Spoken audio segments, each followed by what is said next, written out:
pero le dije un día a un alto funcionario del gobierno cubano, revolucionario ese de allá de La Habana, esa cosa petrificada que ellos han tenido, esa continuidad que reclaman, esa santificación del poder, ese secuestro de la nación que ellos han establecido. Él se atrevió a decirme que mi generación, que nuestra generación, Jorge, los habíamos traicionado. Yo le dije, no, todo lo contrario. Ustedes no supieron delegar la nación en nosotros, a nosotros nos correspondía la dirección de esa nación. Nosotros hubiéramos sido la mejor carta para estar gobernando en este momento ese país. A nosotros nos formaron y nos desecharon, que eso es terrible, porque fuimos al exilio a partir de una operación de Estado, hay que decirlo. El Estado programó una salida masiva de todos los intelectuales, artistas, académicos, ingenieros, universitarios, que podían conformar un ejército de disidencia muy bien preparado para el cual ellos ya no tenían respuesta. Porque claro, la política cubana de esa revolución se fue denigrando, porque cuando tú ves hasta los comunistas clásicos eran verdaderos intelectuales. Armando Jara era un verdadero intelectual. El mismo señor de Licay, como Alfredo Guevara, era un intelectual. Carlos Rafael Rodríguez era un intelectual, Marinelo era un intelectual, Roca era un intelectual. O sea, toda esa gente tenían un bagaje cultural. El mismo Carpentier, plegado a la revolución, hasta Retamar, el esbirro, era un intelectual. Entonces, tú ves que la revolución tuvo en su momento un grupo de pensadores, los mismos Vitier, que apoyaron ese proceso, o sea, que le dieron una sustancia conceptual y nociológica a la revolución. Ya después del periodo especial, eso empezó en declive, un declive absoluto, y se quedaron los militares y los peores militares. Los oportunistas, los codiciosos, los vanidosos, los mediocres, los asesinos, los psicópatas fueron los que usurparon todos los poderes. Entonces se radicalizó también el modelo de gobernanza de esa revolución, que entonces se entendía todavía menos con nosotros, porque aquella generación clásica sí se entendía desde la cultura, tenía una visión culturológica de la sociedad, que es a lo que apelábamos nosotros. El entendimiento de un diseño social desde las herramientas de la cultura, como la conclusión, como el resumen de todos los modos de actividad humanos más importantes, donde entraba la historia, la ética, la filosofía, la ideología, la política, las artes, la ciencia, las religiones. O sea, era un cóctel para evaluar, para concebir la vida, que era la visión sistémica, porque también somos una generación muy sistémica, formada a partir de la teoría, lo que llamamos hoy filosofía compleja, o lo que llamamos hoy autopoiesis, ¿no? O sea, éramos una generación con una visión de progreso, con una visión de cambio, con una visión modernizadora, con conceptos de perfección, de excelencia, de virtud, de constituirnos en un país mejor, de un país más potente, un país que respetara su pasado, que aprovechara todo ese acervo del ayer, que lo tradujera para el futuro, para la modernidad. Un país que tenía que superar incluso los propios escollos de la República y los propios escollos de la Revolución. Teníamos la conciencia que no tenía ninguna otra generación de todos los errores que se habían cometido en la primera, en la segunda República, en toda la etapa esa dictatorial de Batista, de Machado, también de Fidel. Sabíamos que Fidel era un dictador, sabíamos que era un patriarca, sabíamos a lo que venía Fidel. Claro, Fidel jugó con nosotros y nosotros jugamos con Fidel. Eso es muy interesante. Eso no se ha dicho, eso no se ha contado correctamente. Entonces nosotros ejercimos en un momento un destacamento de presión tan poderoso contra ese poder. Yo me acuerdo de todas aquellas reuniones con los intelectuales. Cuando tú comparas aquellas palabras a los intelectuales de Fidel Castro en los 60 y comparas después los encuentros de Fidel con nosotros, donde se paraban mucha gente y le decían 4 verdades a ese tipo en la cara, pero con cultura, como lo hizo en una ocasión Arturo Cuenca, tú te dabas cuenta de que ellos se quedaban desarmados. Ellos habían construido su propio asesino, habían construido su fratricida. O sea, era el padre que tenía que reconocer que el hijo lo iba a desbancar. Lo tenía, a fin de cuentas, lo tenía que degollar. O sea, era así. Y ellos no quisieron dar ese paso generoso de decir, vengan, intégresen, denle en continuidad a esto, remodernicen esto, entren en una espiral de desarrollo para que un proceso que pudo haber sido virtuoso no se enquistara, no se convirtiera en un cáncer, no se volviera decadente y al día de hoy ruinoso. Yo creo que Ernesto, perdió Te la interrumpo. oportunidad de construir un mejor país. Te interrumpo porque has dicho dos cosas que tienes totalmente. Mi tesis de graduación de Historia del Arte fue precisamente ese tema que tú dices. El cambio en la forma en la cual el poder se expresó con el arte, con la revolución. Yo no sé si tú estuviste en el Consejo Ampliado de la Asociación Hermanos Ahí, donde Fidel rectifica las palabras a Claro, los intelectuales. claro, claro, Eso fue un claro. momento en el cual yo estaba también ahí sentadito ahí en eso, yo digo, y eso fue un cambio. Ahora, la reflexión, tengo varias reflexiones, porque yo estoy escribiendo hace tiempo un ensayo que se llama El Plan Abel, donde yo creo que ellos diseñaron que todos ustedes, la generación del 80 y la generación del 90 de artistas, pintores, y eso se fueran, porque ellos contaban con que al tener un arte tan crítico y tan centrado en la realidad cubana, que les pasó a muchos, al salir de Cuba, ese arte dejará inmediatamente de tener efecto. Eso fue lo que yo creo que pensó Abel Prieto cuando empezó a darle visa, porque yo recuerdo una conversación con Gerardo Mosquera en una reunión donde Gerardo me dijo, no, si en la UNIAC se paró Abel Prieto a decir, a Tania Bruguera hay que sacarla del país. Fíjate, hay que sacarla del país. Y Qué esto me buena, lo qué cuenta a buena. mí Gerardo, me lo cuenta Gerardo. Entonces voy a eso. ¿Cómo? Para llevarlo un poquito a la tierra. Entonces, ¿cómo tu generación enfrentó esa dualidad? O sea, porque definiste muy bien las cosas y Sí, me interesa mucho ver, porque hay una cosa también que has definido aquí magistralmente y es el carácter intelectual de ideas del arte cubano contestatario.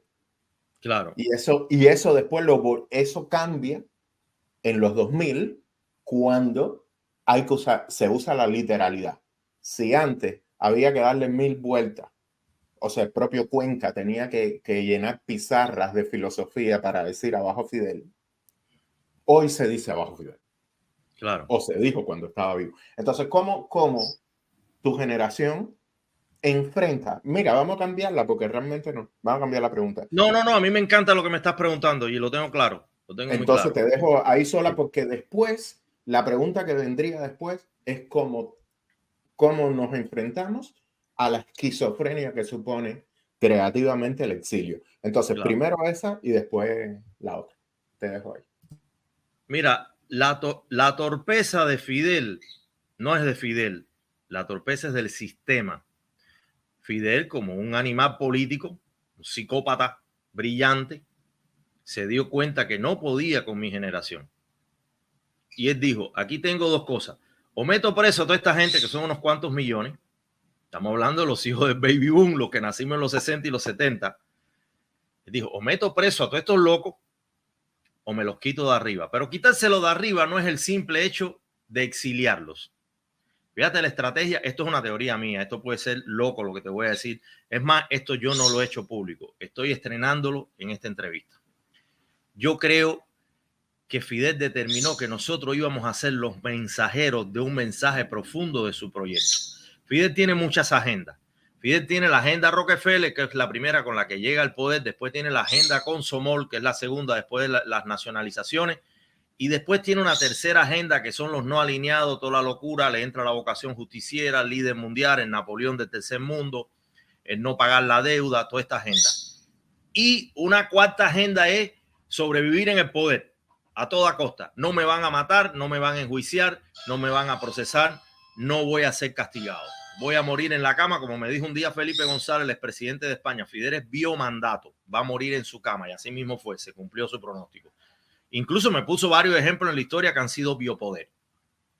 Entonces Fidel dijo, yo me quito de arriba a estos loquitos que son ovejas descarriadas, que son rebeldes naturales porque los educó él les metió el chip de la rebeldía, de la disidencia, de la inconformidad, de la libertad, de la reclamación de los derechos fundamentales del hombre, porque estuvimos formados también con una égida iluminista, entendamos eso. No nos formaron con los criterios de la derecha, ni de la pragmática racional anglosajona. Nos formaron con los ideales de la Ilustración, de una moral emancipatoria, entendamos eso. Entonces, él suelta esta tribu, pero fíjate si él es habilidoso. No quiero decir inteligente, porque si Fidel hubiera sido lo suficientemente inteligente, no tuviéramos la Cuba que tenemos hoy, que está peor que Haití. O sea, fue habilidoso, tenía una inteligencia del mal, era un animal político que maniobraba con estrategias sagaces. Eso es otro modelo de inteligencia para la sobrevivencia y para la permanencia en el poder. Entonces, él dice, yo disemino este ejército. Esto es un ejército que de una manera indirecta va a trabajar para él. ¿Por qué? Porque donde quiera que tú y yo hemos llegado y nuestra generación ha llegado, ¿qué ha hecho? Ha copado espacios fundamentales de las sociedades de los países a donde hemos llegado. A las universidades, a los medios, a los institutos de investigación, en fin, centros de poder del conocimiento y de la información de esas sociedades. Con un amor grande por Cuba, con una beta, vamos a llamarlo así, vamos a ser francos, nosotros somos hombres de centro izquierda y yo me estoy metiendo en ese paquete porque quiero ser condescendiente con los demás, porque ya yo no soy un hombre ni de centro ni de izquierda, ni yo soy 360 grados y soy post-ideológico. La única ideología con la que me identifico es el liberalismo antiestatista, antiestadocentrista, anti-gran estado, y un poco con la anarquía. Me gusta la anarquía. Aunque bueno, si tuviera que declararme qué es lo que más me gusta, yo diría el budismo no religioso. El Dios sin Dios del que hablaba Buda. Entonces, esa generación, ahí la tienen. Mira cómo yo me estoy definiendo. Mira este eclecticismo. Una persona que ha sido educado en una filosofía marxista, mira cómo empieza a conformar un Frankenstein. Por eso es que nosotros generacionalmente, los que hoy tenemos 50, 60 años, estamos desfasados con el resto de nuestros homólogos en el mundo hispanoamericano, sobre todo. Ahora, yo he ido a Rusia y he hablado con los rusos de mi generación y no se parecen a nosotros. Y he ido a ex países socialistas y he hablado con los que tienen mi edad y no se parecen a nosotros. Quiere decir que nuestro experimento fue tropicalizado. Entonces nos suelta al mundo porque sabe que de una manera colateral, de una manera por efecto dominó, nosotros vamos a filtrar, vamos a irrigar una serie de ideas, de valores, de preceptos, de conceptos, de nociones acerca de cómo se debe construir una sociedad, de cómo se debe construir un nuevo sujeto social. Yo creo que Fidel sí tenía eso claro. Él dijo, ellos me van a hacer daño. Ellos allá afuera van a enarbolar banderas, van a criticar mi sistema, van a hacer una trinchera, pero a la vez, de una manera involuntaria, colateral, van a ser el vivo ejemplo de los logros de una revolución. Educación, cultura, salud, deporte, que son sus grandes banderas. Nosotros somos el emblema de eso. Míranos incluso hasta en un concepto de esto que se llama ahora este mainstream que hay de metrosexualidad, de individuo sofisticado que se somete a dieta, que lleva una vida integral de ejercicio, que está homologado con un concepto de vida ecológica, naturalista. Todo eso viene en nuestro ADN también. Ya eso estaba en nosotros, de comer sano, de comer de la tierra, de la austeridad, del ahorro, del reciclaje. Todos esos conceptos que ahora están desarrollando las agendas de poder global, las élites, la Agenda 2030, la agenda incluso del 21, la agenda transhumanista. Ya todo eso estaba en los institutos de biotecnología cubanos, en los institutos de neurociencia cubanos. Ya nosotros nos estaban programando desde la conciencia y programando desde la probeta. No perdamos eso de vista. O sea, nosotros somos verdaderamente un Frankenstein universal. Y entonces salimos a Cuba, afuera de Cuba, y ojo, esto es muy curioso. Esto nadie ha tenido la valentía de decirlo. Yo no me voy a hacer el valiente, pero voy a correr el riesgo de decirlo. Mañana me van a caer arriba mi gente. Nuestra generación nunca pidió que se muera Fidel cuando era joven. Nosotros empezamos a pedir la muerte de Fidel o la desaparición de Fidel o la destitución de Fidel o el derrocamiento militar de Fidel ya estando fuera de Cuba. Dentro de Cuba nosotros apelábamos a un cambio, a una reforma política, una reforma constitucional. Nosotros creíamos en una transición pacífica. Vamos a ser sinceros. nos volvimos radicales, nos volvimos sanguinarios fuera de Cuba, porque a nosotros nos educaron también para eso. Fíjate qué cosa más loca. Fuimos educados por guerrilleros terroristas, pero nos educaron en modelos de transición pacifistas, moderados, modulados. Fuimos modulados en la conciencia para que no pidiéramos la sangre, para que no pidiéramos la venganza, la ira revolucionaria. Eso está en mi libro, eso está aquí, Jorge. El instinto de barricada, cómo funciona en cada grupo, en cada población, en cada país, en cada cultura, en cada idioma incluso. Porque acuérdate que al él sustraernos de una sustancia moral que era la que aportaba la catolicidad, nos tiene que inyectar otro imperativo moral, probablemente más kantiano y entonces y martiano. O sea, pues, acuérdate lo que le dice Martí en la carta aquella a su hijo. Martí no le dice, sé bueno, hijo mío, le dice, sé justo. Ahí está la grandeza, ahí está la matrix por donde nos metieron a nosotros, una vocación de justicia, una vocación de progreso. Incluso algo más atrevido que te voy a confesar, me estoy desnudando hoy contigo cosas que no me atrevo a decir en los medios. Nosotros fuimos formados con una idea de la justicia tan utópica y tan idealista que no va a ser comprendida en esta era. Así te lo digo. Tendrán que pasar muchos años para que se entienda a lo que le estábamos apostando a nosotros. Nosotros no le estábamos apostando a la construcción de ninguna izquierda ni de ningún socialismo.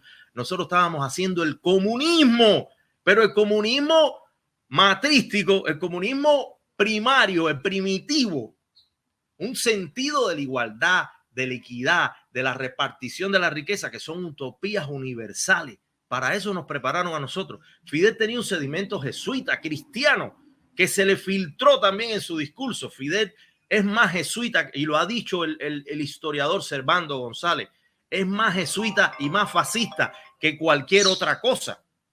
Entonces, en esa educación Makarenko, que Makarenko era convertir criminales en obreros ejemplares, señores, ubíquense en eso. ¡Qué maravilla! ¿Qué sociedad ha podido hacer eso, hermano? Porque las sociedades son penitenciarias, que eso es otra cosa, que es recluir, que es encerrar, que no es transformar al delincuente, sino que es enmarcarlo en un paréntesis. Eso es otro modelo. El de este hombre no, este hombre puso a las putas a ser milicianas. Este hombre puso a los delincuentes y a los chulos y a los gigolós a ser milicianos. O sea, fíjate que el proyecto Fidel, qué loco es. Es un cóctel que nunca vamos a terminar de entender. Y nosotros en realidad pedíamos el cambio y pedíamos una restitución de la república, pero desde una moderación. Confiábamos en que esos seres tendrían la capacidad en algún momento de decir, adelante, les toca a ustedes ocupar las sillas, les toca a ustedes ocupar el mando, continúen lo que quieran y desechen, porque eso era lo que dialécticamente nos correspondía. Entonces, está claro, mira, generacional que todavía no ha llegado al mainstream, todavía no ha llegado a los estudios. Hay mucho fervor, rabia, ira, la gente habla desde trincheras, desde heridas, todavía no hay la sangre fría, la conciencia esa racional para decir, vamos a tratar de entender el fenómeno, más allá de lo que el fenómeno me afectó a mí y a mi familia. Entonces, cuando superemos ese momento, los iluminados son los que podrán empezar a hablar en blanco y negro de esta situación, incluso en un espectro quizás de colorimetría más cercano a un arcoíris, donde hayan una cantidad de matices y de sutilezas que no están siendo consideradas en un momento que lo que queremos ver es caer el sistema. Nosotros queremos una pasión por la simetría, queremos venganza. Yo llamo que la venganza es la pasión por la simetría. Matemáticamente es eso. Queremos venganza, queremos verlos caer, queremos destronarlos, queremos irnos de este mundo con la tranquilidad de que hicimos justicia, ¿entiendes? Pero después de eso vendrá un momento. A eso voy, al momento. Tú te mandas a correr. Dale. Ha soltado una cantidad de cosas que me... Fíjate.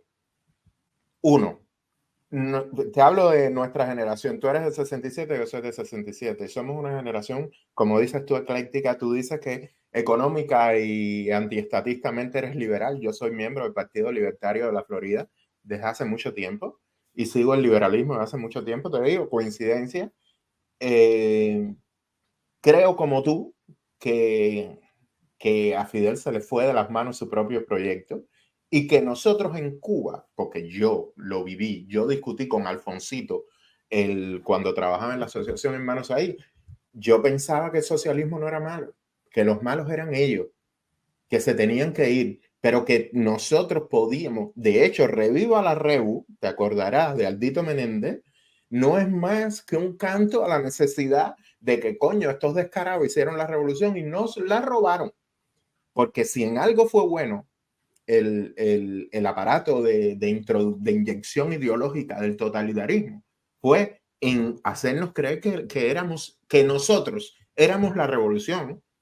Tú y yo éramos transformadores, desde el video, desde la escritura, el cañero era transformador cortando caña. En fin, y ahí tú has dado en el clavo en una serie de cosas que cobardemente no decimos. Primero, que hay un sustrato socialista en Cuba que no se va a poder evitar. Eso lo dice muy bien Rafael Rojas. No se va a poder evitar. Hay que contar con esa voluntad de socialista que tiene la mayoría del pueblo cubano. No puedes llegar ahí y transformarlo todo a galletas. No, es que eso es una brutalidad. Plantear eso es una brutalidad, es no entender el contexto. Y te lo dejo a ti, que eres cineasta, antes de la próxima pregunta. Qué bueno sería sentar a Ramoncito Fernández Larrea, por ejemplo, bueno, te digo, a Rafael Rojas, sentar a creadores de allá, como pueden ser que estén todavía allá, sentarlos y hablar de esto. El lugar generacional que ocupamos, pero sin mentira, porque ahora todo el mundo era bajo Fidel y no es verdad. No fue así. Llegó un momento, Ernesto, llegó un momento en los 90 que Fidel dejó de importar. Totalmente. No era una cosa para hablar de él. Eres viejito loco, eres viejito loco que ya estaba ahí aferrado al cetro, pero que ya no significaba en términos semiológicos, ya no significaba. Y antes de la, ya estaba de la agotado. pregunta, Mira, te voy a decir una tesis que yo tengo. Símbolo vacío. Exacto. Mira, vacío. Jorge, yo creo que es importante, tú estás grabando todo esto, lo que tú estás diciendo también. Todo. Yo grabo todo y después yo creo que esto deberíamos usarlo también como una conversación generacional y tenerlo. Es que ahora voy a hacer dos cosas. Voy a hacer la edición en video y voy a publicar la entrevista escrita. Entonces eso me da, ya tú me cambiaste toda la dinámica de esta. Y este video te suplico que lo publiquemos, porque este es un video que entra dentro de un proyecto de revisión de la nación que estamos operando cada uno de nosotros, cada quien desde su perspectiva, claro está, ahí desde su instrumental, pero creo que es el paso y es el momentum en el que estamos. Hay que revisar conceptualmente la nación ya porque tenemos a la vuelta de la esquina el cambio. El cambio está a la vuelta de la esquina y hay que empezar a ver qué se desecha y qué se retoma. Eso que me decías de Rafa Rojas, en la tradición cubana de los 2 últimos siglos está ese pensamiento de matriz socialista y socialdemócrata y democrática. Ahora, todos estos conceptos también ya fenecieron, ya envejecieron y empezaron a adornarse y empezaron a contaminarse con otras cosas.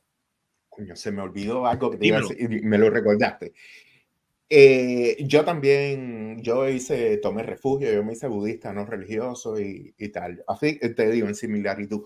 ¿No te parece a ti, y esto es para ti, para mí, esto a lo mejor no entra, que había mucho de la filosofía estoica en el pensamiento de Fidel Castro de los años 60, 70 y 80? Pero no del estoicismo guevarista, no, del estoicismo de Séneca, de Marco Aurelio, del estoicismo como camino de vida.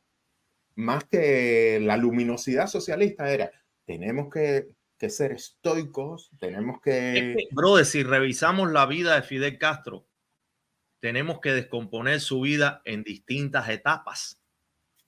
Hay una etapa estudiantil, bandoleril, de joven gatillero. Después hay una etapa ya de un activista político fervoroso que es captado por la CIA. Vamos a hablar claro, porque es que eso es lo que no se quiere reconocer. No es un hombre que empieza a meterse solamente como un profesional de la política.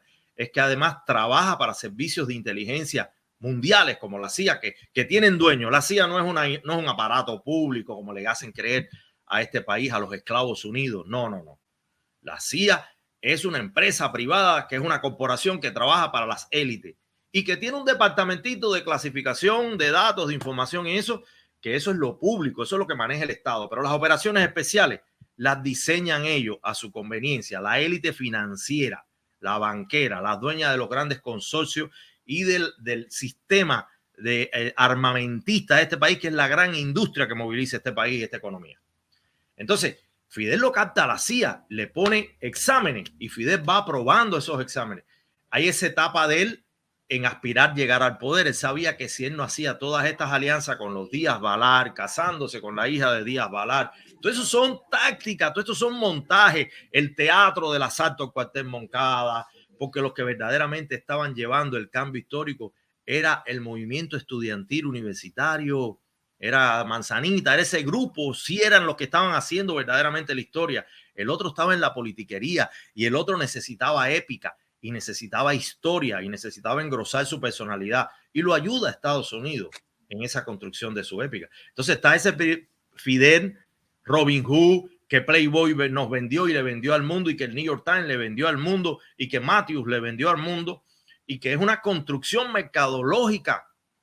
Y está ese Fidel del presidio modelo, que se cultiva, que estudia, que lee, que crece, que ensancha su horizonte, que por un lado leía Maquiavelo y a Hitler, por otro lado leía un poco de marxismo, de socialismo, por otro lado leía algunos novelistas, por otro lado leía a los grandes iluministas, a Diderot, a Rousseau. O sea, ya venía con un acervo católico jesuita, también venía con un poco de la africanidad, del mundo del vudú, de la jamaiquina que lo educa en Santiago de Cuba. O sea, estamos viendo un Fidel que es un cóctel, señores, y después le cae todo ese universo del consomó socialista de Rusia como padrino en los primeros años de nacionalización y de ruptura con Estados Unidos, que eso no significó ruptura con su amo Rockefeller.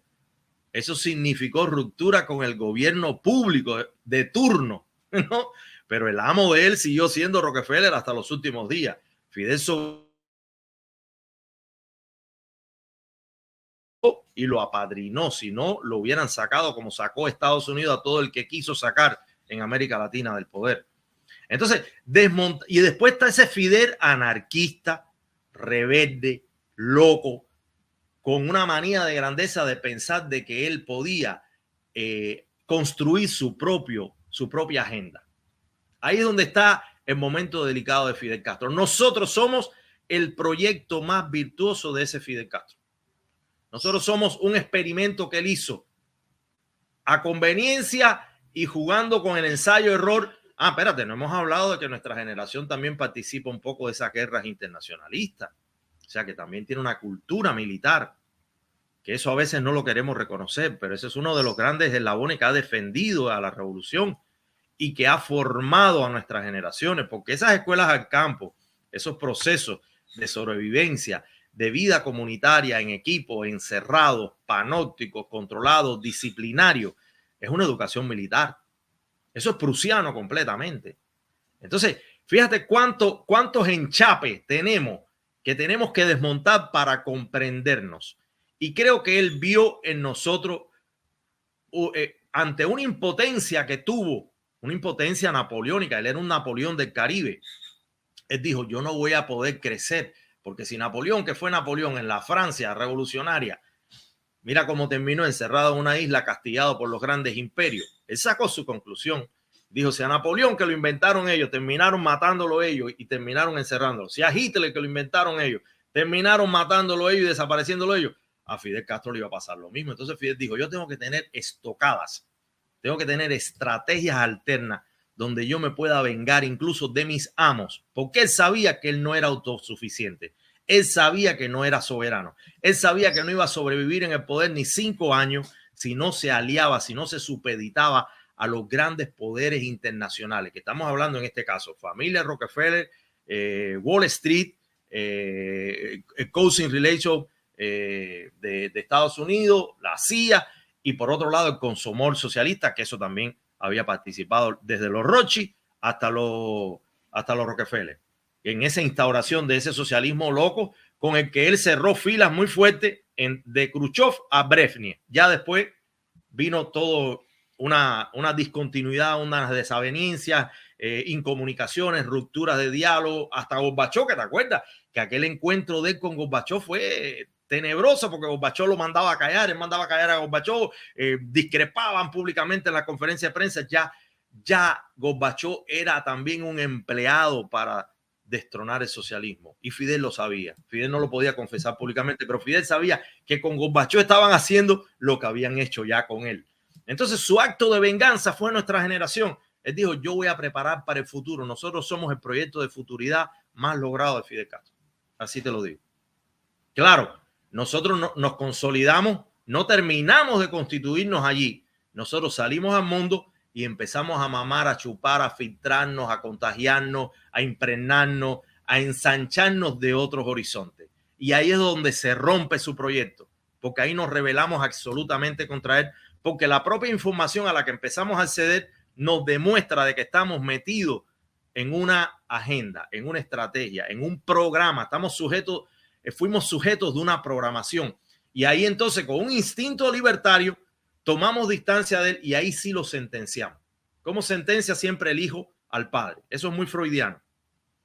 Y ya le ves entonces los visos de priapismo, los visos de exceso de testosterona y de masculinidad y de patriarcalidad. Ahí le ves los excesos de autoritarismo, ahí le ves el fascismo, ahí le ves lo endemoniado de su pensamiento, ahí le ves cómo nos castró en mil cosas. Por ejemplo, si tú me preguntas ¿qué tú no le perdonarías a él?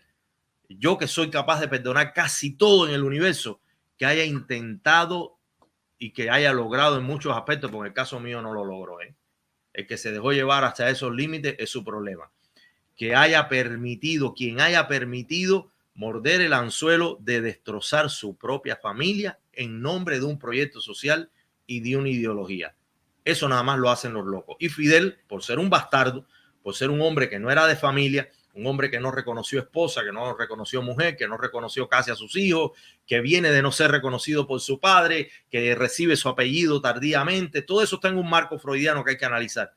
Fidel es un hombre acomplejado. Fidel es una familia en el único que confía es en su hermano, que prácticamente es su esclavo, es su lacayo, es su empleado de sangre, que lo tiene incluso humillado, sometido en la sombra, que pudo resurgir gracias a su muerte. Si no, no hubiera trascendido Raúl a la historia. Hubiera sido un hombre gris, un hombre de cortinas, de telones, de cortinas de humo. Entonces hay que entender toda esta complejidad para saber qué lugar nosotros ocupamos en ese proceso.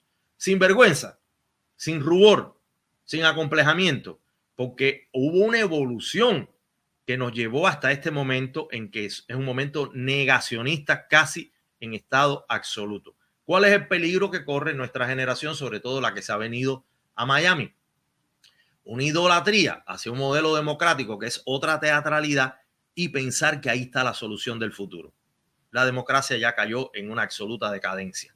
El mismo Trump lo está reconociendo. Dice, le está diciendo a Cuba en el último discurso de Trump a los cubanos de la semana pasada, le está diciendo: cubanos, ustedes tienen que apelar por las elecciones libres, por un modelo democrático, sacan para la calle, peleen, los apoyamos. Pero él mismo dice, hace un paréntesis, una subordinada, dice: porque nosotros, incluso Estados Unidos, estamos en una crisis democrática con el sistema electoral. O sea, y ahí te está poniendo en evidencia que la democracia está en crisis. Entonces, a mí lo que me preocupa es que mucha gente que vino para acá cree que lo que le toca a Cuba es la democracia. A Cuba le toca el pluralismo. A Cuba le toca el gobierno mínimo. A Cuba le toca el gobierno de las mujeres. A Cuba le toca la heterodoxia incluyente, la República Cordial de Martí. A Cuba le toca un escaño ahí en ese Congreso. Lo tienen que tener también los socialistas, lo tienen que tener los comunistas, lo tienen que tener hasta los terroristas si lo quieren tener. Ahí tiene que haber un espacio para todo el mundo. Cuba tiene que plantearse un modelo incluyente